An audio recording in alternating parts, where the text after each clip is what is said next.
gimana lebih konkretnya. Misal aku mau akses YouTube, aku ketik nih di browser youtube.com gitu.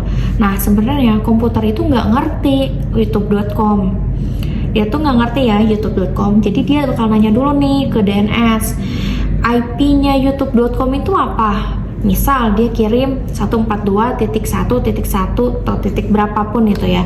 Kenapa? Karena youtube.com itu punya banyak IP, karena servernya tuh ada di mana-mana. Jadi DNS ini bakal nyariin IP yang paling deket servernya ke kita gitu. Kenapa? Biar prosesnya lebih cepat.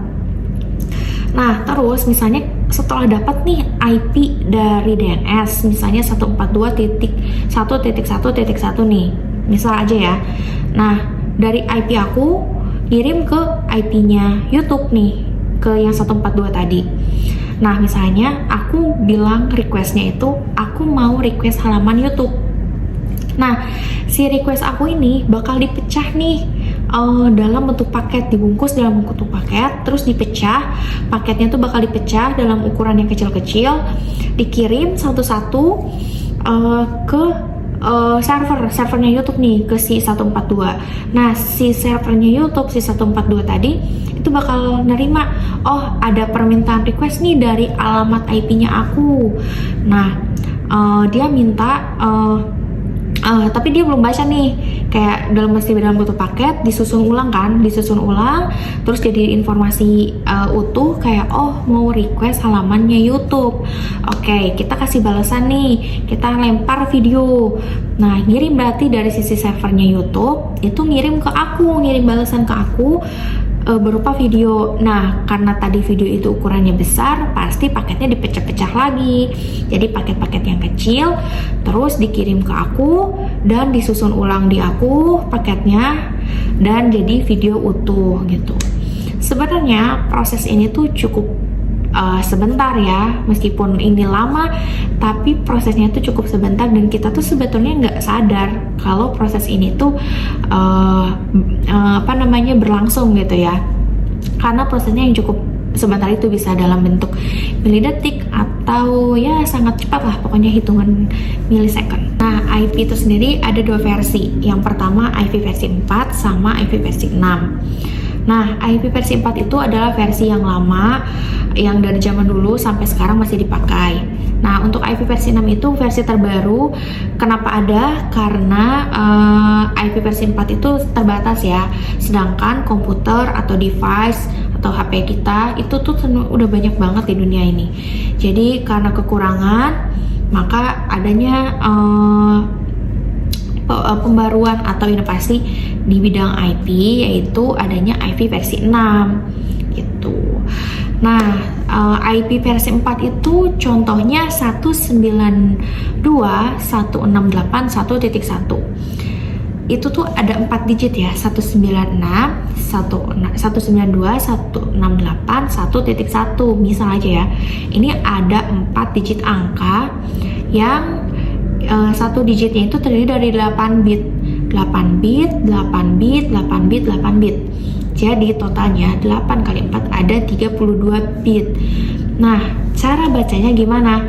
Misal 196, 168, 1.1. 1 itu adalah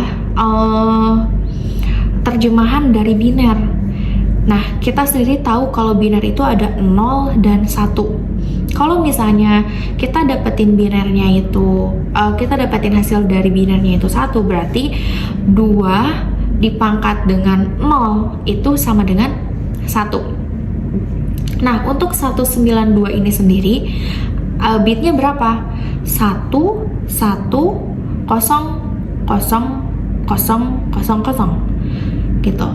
Jadi di depan 1 itu berarti 2 pangkat 7 ditambah 2 pangkat 6.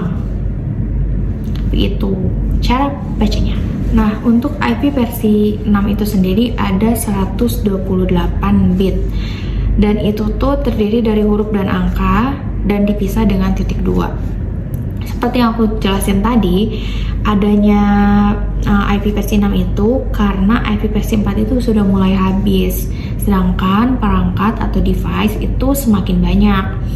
Jadi dibutuhkan IP lagi tambahan, karena IP tadi yang aku jelasin di awal, IP itu harus unik. Oke, kesimpulan dari aku, apa itu IP? IP itu secara singkatnya adalah protokol yang kita pakai biar device atau perangkat itu bisa saling komunikasi satu sama lain, bisa menerima, mengirim, dan memahami informasi. Oke, sekian dari aku. Aku minta maaf kalau misalnya ada kurang atau salah dalam penyampaian aku. Materi ini sebenarnya aku recall lagi dari materi yang aku pelajari waktu aku kuliah.